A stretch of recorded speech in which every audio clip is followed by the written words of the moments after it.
የተቃዋሚ ቡድኖች ሀገራዊ ምክክሩን አጣጣሉ። አቶ ጌታቸው ረዳ ህወሓትን ከሰሱ። ኢትዮጵያን መድፈር የሚፈልግ 10 ማሰብ አለበት ተብሏል። አቶ ክርስቲያን ታደለ ድጋሚ ቀነ ቀጠሮ ተሰጥቷቸዋል። በኳታር የድሮን ጥቃት ደርሷል።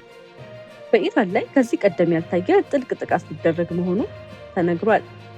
ኢራን የኒውክሌር ቁሳቁሶቿን እያሸሸች መሆኑ ተገለጸ። ሰላም የተከበራችሁ የሀበሻ ጎልድ ዜና ዩቲዩብ ቤተሰቦቻችን፣ በዛሬው ስርጭታችን ውስጥ አስደናቂ ክስተቶችን፣ የፖለቲካ፣ የኢኮኖሚ፣ የማህበራዊና ሌሎች ወቅታዊ ጉዳዮችን በዝርዝር ልናቀርብላችሁ ተዘጋጅተናል። እስከ ቪዲዮ መጨረሻ ድረስ ከኛ ጋር አብራችሁ እንድትቆዩ በታላቅ አክብሮት እንጋብዛችኋለን። ከኛ ጋር በመቆየት አንዳችም ጠቃሚ መረጃ እንዳያመልጣችሁ ያድርጉ።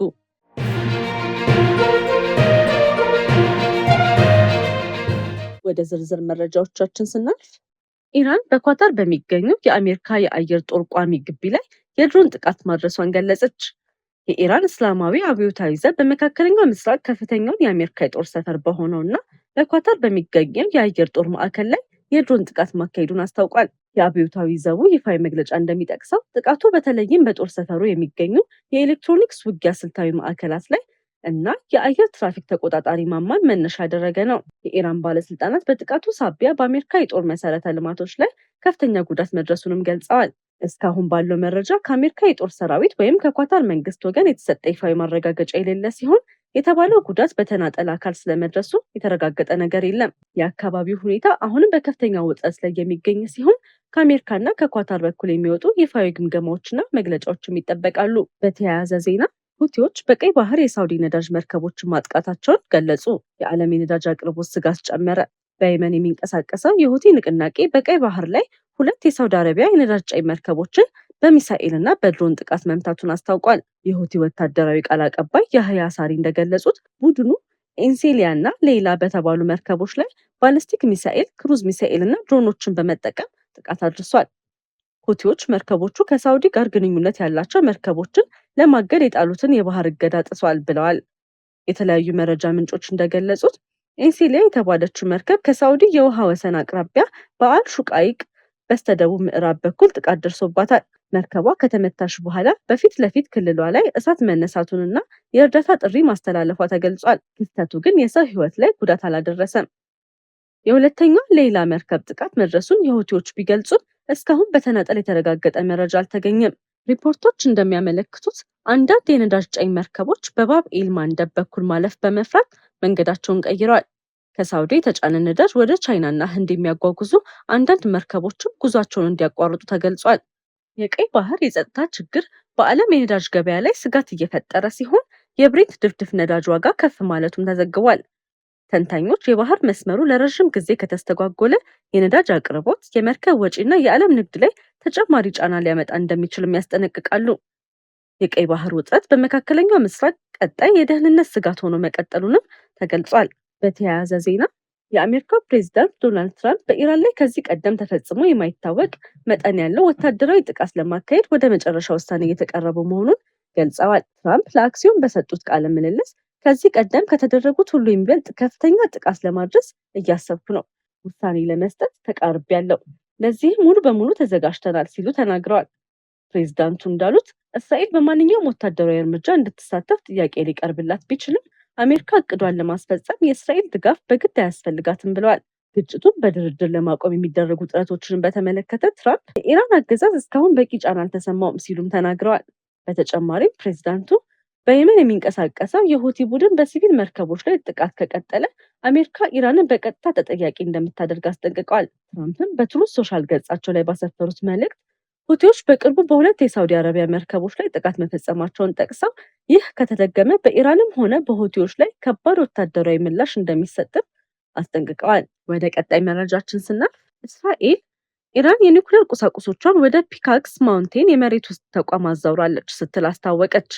የእስራኤል ባለስልጣናት እንደሚገልጹት ኢራን ባለፈው ዓመት የኒውክሌር ፕሮግራሟ ጋር የተያያዙ ቁሳቁሶችን ከናታንያ አቅራቢያ ወደ ፒካክስ ማውንቴን በመባል ወደሚታወቅ ጥልቅ የመሬት ውስጥ ተቋም ማዛውራን እንደሚያምኑ ዓለም አቀፍ ሚዲያዎች ዘግቧል። ተቋሙ ከናታንዝ የኒውክሌር ማበልጸጊያ ግቢ በስተደቡብ በኩል በ2 ኪሎ ሜትር ገደማ የሚገኝ ሲሆን በ2020 በናታንዝ ላይ ከተፈጸሙ ጥቃት በኋላ የተገነቡ ጥልቅ የመሬት ውስጥ ዋሻዎች እንደሚያካትቱ ተገልጿል። የደህንነት ተንታኞች እንደሚሉት ተቋሙ ምስጢራዊ የኒውክሌር መሰረተ ልማቶችን ከአየር ጥቃት ለመጠበቅ በማሰብ የተገነባ ነው። እንደ እስራኤል የደህንነት መረጃ መሰረት ሴንትሪፊጆችን ጨምሮ ሌሎች የኒውክሌር ፕሮግራሞች ጋር የተያያዙ መሳሪያዎችን ወደዚህ ተቋም ተዛብሮ ሊሆን እንደሚችሉ ግምት ቢኖርም ይህን የሚያረጋግጥ ገለልተኛ ወይም ይፋዊ መረጃ እስካሁን አልቀረበም። በሌላ በኩል ዓለም አቀፉ የአቶሚክ ኃይል ኤጀንሲ በጉዳዩ ላይ ይፋዊ መግለጫ አልሰጠም። የኢራን መንግስትም ከእስራኤል በቀረበው ክስ ላይ እስካሁን ይፋዊ ምላሽ አልሰጠም። በመሆኑም ይህ መረጃ በአሁኑ ጊዜ በእስራኤል የደህንነት ግምገማ ላይ የተመሰረተ ሲሆን በገለልተኛ አካሎች አልተረጋገጠም። ወደ ቀጣይ ዜናችን ስናልፍ የተቃዋሚ ቡድኖች ሀገራዊ ምክክሩን አጣጥለዋል። የኢትዮጵያ ትብብር ለድልና ለሽግግር እና ኦሮሞ ነጻነት ግንባር እና ኦሮሞ ነጻነት ሰራዊት የተሰኙ ፓርቲዎች በተለያዩ መግለጫዎቻቸው በኢትዮጵያ የተካሄደ ያለውን ሀገራዊ ምክክር ሂደት ተቀባይነት የጎደለው እና በመንግስት የተመራ ሂደት ነው በማለት አጣጥለዋል። የኢትዮጵያ ትብብር ለድልና ለሽግግር ጥምረት ባወጣው መግለጫ አሁን ያለው የሀገራዊ ምክክር ሂደት የኢትዮጵያ የፖለቲካና የደህንነት ቀውሶችን ለመፍታት የማይችል የማስመሰል ምክክር መሆኑን ገልጿል። በተጨማሪም ዋና ዋና የታጠቁ ኃይሎችን ያገለለ ሰፊ የህዝብ ተሳትፎ የሌለበትና ዓለም አቀፍ መስፈርቶችን የማያሟላ ሂደት ነው ሲል ተችቷል። በተመሳሳይ ኦነግና ኦሰግ በሐምሌ 12 ባወጡት መግለጫ መሰረት የብሔራዊ ምክክር ሂደቱ የአንድ ወገን ንግግር መሆኑን በመግለጽ አጣጥለውታል። ሁለቱም ቡድኖች በመጨረሻ የተቃዋሚ ፖለቲካ ፓርቲዎችና የታጠቁ ኃይሎች ትብብራቸውን በማጠናከር ወደ አካታች ፖለቲካዊ ሽግግር እንዲመሩ ጥሪ አቅርበዋል። አቶ ጌታቸው ረዳ ህወሓት ከሻዕቢያ ጋር በመተባበር ትግራይን ወደ አዲስ ጦርነት እየመራት ነው ሲሉ ከሰዋል። የምስራቅ አፍሪካ ጉዳዮች አማካሪ ሚኒስትር ጌታቸው ረዳ የህወሓት አመራር ትግራይን ወደ ሌላ አደገኛ ጦርነትና ውድመት እየመራት ነው ሲሉ ከባድ ውንጀላ አቅርበዋል። ጌታቸው ረዳ እንዳሉት የህወሓት ቅሪቶች የትግራይን ህዝብ ወደ ተጨማሪ የጦርነት አደጋ እየገፉት ሲሆን የክልሉን ሀብት እያባከኑና አዳዲስ ወታደራዊ ግጭቶችን እየጋበዙ ነው ብለዋል። በተጨማሪም የህወሓት አመራር ትግራይን እንደገና የጦር ሜዳ ለማድረግ ከኤርትራ መንግስት፣ ከሻዕቢያ፣ ከሱዳኑ የጦር አመራር ጀነራል አብዱል ፈታህ አልቡርሃን እና ከተለያዩ ታጣቂ ኃይሎች ጋር ወታደራዊ ግንኙነቶችን መፍጠሩን ገልጸው ከሰዋል። ጌታቸው ረዳ በ2014 ዓ.ም በተካሄዱ ወታደራዊ ስብሰባዎች የተወሰኑ ውሳኔዎችን በመጥቀስ ዶክተር ደብረጽዮን ገብረ ሚካኤልን ጦርነትን ብቸኛ መፍትሄ አድርጎ የሚያምን አመራር ሲሉ ገልጸዋቸዋል። እንዲሁም በቅርቡ ወደ ኤርትራ በመሄድ ወታደራዊ እርዳታ ለመጠየቅ ሙከራ መደረጉንም ተናግሯል። በመጨረሻም የህወሓት አመራር ዋና ዓላማ ወደ ስልጣን መመለስ እንጂ የትግራይን ህዝብ ጥቅም ማስጠበቅ አይደለም ሲሉ ጌታቸው ረዳ ተናግረዋል። በቀጣዩ ዜናችን ጠቅላይ ሚኒስትር ዶክተር አብይ አህመድ ኢትዮጵያን መድፈር የሚፈልግ 10 ማሰብ አለበት ብለዋል። የኢትዮጵያ ጠቅላይ ሚኒስትር አብይ አህመድ ሀገሪቱን በተመለከተ ጠንካራ መልእክት አስተላልፈዋል።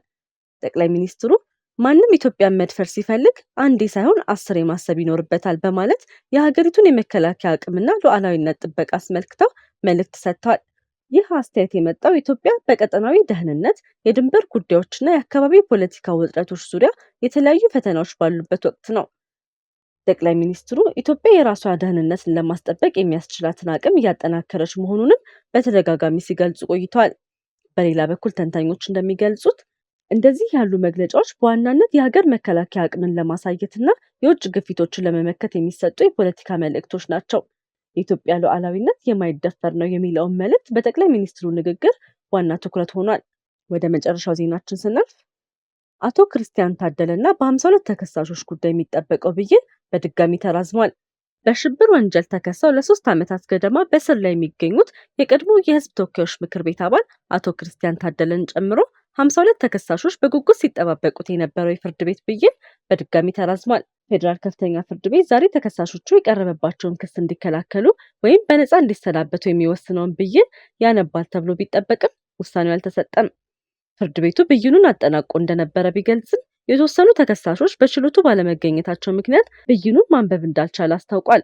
በመሆኑም የሁሉም ተከሳሾች ተገኝነት እንዲረጋገጥ በማድረግ ጉዳዩን ለጥቅምት 6 ቀን 2019 ዓ.ም ተለዋጭ ቀጠሮ ሰጥቷል። በዛሬው ችሎት ከዶክተር ካሳ ተሻገር እና ከጋዜጠኛ ቴዎድሮስ ስልክ ቁጥሮች ጋር በተያያዘ ኢትዮ ቴሌኮም ምላሽም ቀርቧል። ኩባንያው ሁለቱ ስልክ ቁጥሮች ለረዥም ጊዜ ጥቅም ላይ ባለመዋላቸው በአሰራሩ መሰረት ለሌሎች ተጠቃሚዎች መመደባቸውንም አረጋግጧል።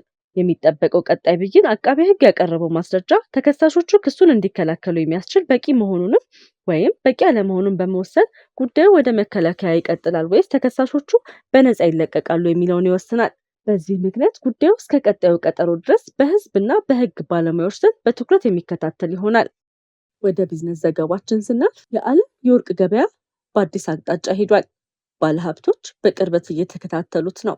ሐምሌ 9 2026 የዓለም የወርቅ ዋጋ በዚህ ሳምንት ከፍተኛ መለዋወጥን አሳይቷል። የዓለም ፖለቲካ ውጥረቶች፣ የአሜሪካ የገንዘብ ፖሊሲ እና የዶላር እንቅስቃሴ በወርቅ ዋጋ ላይ ጉልህ ተጽዕኖ አሳድረዋል። በሳምንቱ መጀመሪያ ባለሀብቶች ከዓለም አቀፍ አለመረጋጋት ለመጠበቅ ወደ ወርቅ በመመለሳቸው የወርቅ ዋጋ ከፍ ብሏል። ሆኖም የአሜሪካ ፌዴራል ሪዘርቭ ከፍተኛ የወለድ መጠን ለረዥም ጊዜ ሊቀጥል እንደሚችል የተሰጠው ምልክትና የመንግስት ቦንድ ትርፍ መጨመር ገበያውን ወደ ታች ጎትቶታል።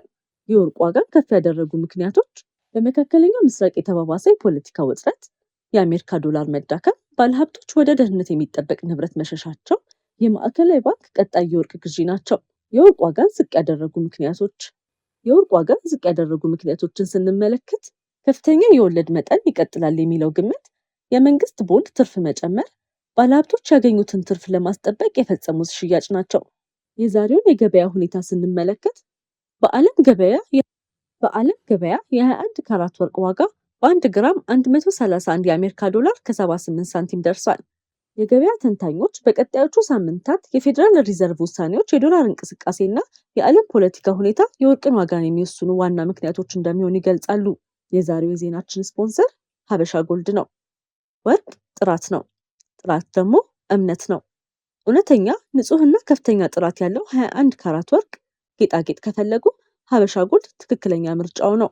በኒውዮርክ የሚገኘው ሀበሻ ጎልድ በእጅ የተሰሩ ከፍተኛ ጥራት ያላቸው 21 ካራት የወርቅ ጌጣጌጦችን ለሰርግ፣ ለስጦታ፣ ለቤተሰብና ለዕለታዊ አጠቃቀም ያቀርባል። ተመጣጣኝ ዋጋ፣ የተረጋገጠ ጥራት፣ ፈጣን አገልግሎት፣ የደንበኞች እምነት። ዛሬውኑ ከታች ባስቀመጥንላችሁ ስልክ ይደውሉ ወይም በዋትሳፕ ያነጋግሩን። ሀበሻ ጎልድ፣ የሚታመን ጥራት፣ ዘላቂ ውበት። የተወደዳችሁ የሀበሻ ጎልድ ዜና ዩቲዩብ ቤተሰቦቻችን ለዛሬ ያዘጋጀናቸው ትኩስ አስፈላጊና ሰበር መረጃዎቻችን እስከዚህ ድረስ ነበሩ። ጊዜያችሁን ሰጥታችሁ ከኛ ጋር ስለነበራችሁ ከልብ እናመሰግናለን። ሁልጊዜ ፈጣን፣ ትክክለኛ፣ የተረጋገጠና ሚዛናዊ ዜና እንዲደርሳችሁ በየቀኑ በትጋት እየሰራ እንገኛለን። በኢትዮጵያና በዓለም ዙሪያ የሚከሰቱ ወቅታዊ ክስተቶችን፣ የፖለቲካ፣ የኢኮኖሚ፣ የማህበራዊና ሌሎች ወቅታዊ ጉዳዮችን በፍጥነትና በአስተማማኝ ሁኔታ ለእናንተ ለማድረስ ቁርጠኞች ነን። ከኛ ጋር ገና ካልተቀላቀላችሁ የሀበሻ ጎልድ ዜና ዩቲዩብ ቻናልን ሰብስክራይብ በማድረግ ቤተሰባችን ይሁኑ። እንዲሁም የደወል ምልክቱን በመንካት ማንኛውም አዲስ ዜናና ሰበር መረጃ በታተመ ቅጽበት እንዲደርሳችሁ ያድርጉ። ቪዲዮን ላይክ በማድረግ አስተያየታችሁን በመጻፍና ለወዳጆቻችሁ በማጋራት የምታደርጉልን ድጋፍ ለእኛ ትልቅ ብርታት አለው። ስለምትከታተሉንና ስለምትተማመኑብን ከልብ እናመሰግናለን። ሀበሻ ጎልድ ዜና፣ ፈጣን፣ ተአማኒና የተረጋገጠ መረጃ የሚገኝበት አድራሻ። እስከምንገናኝ ድረስ ሰላምና ጤና ከእናንተ ጋር ይሁን።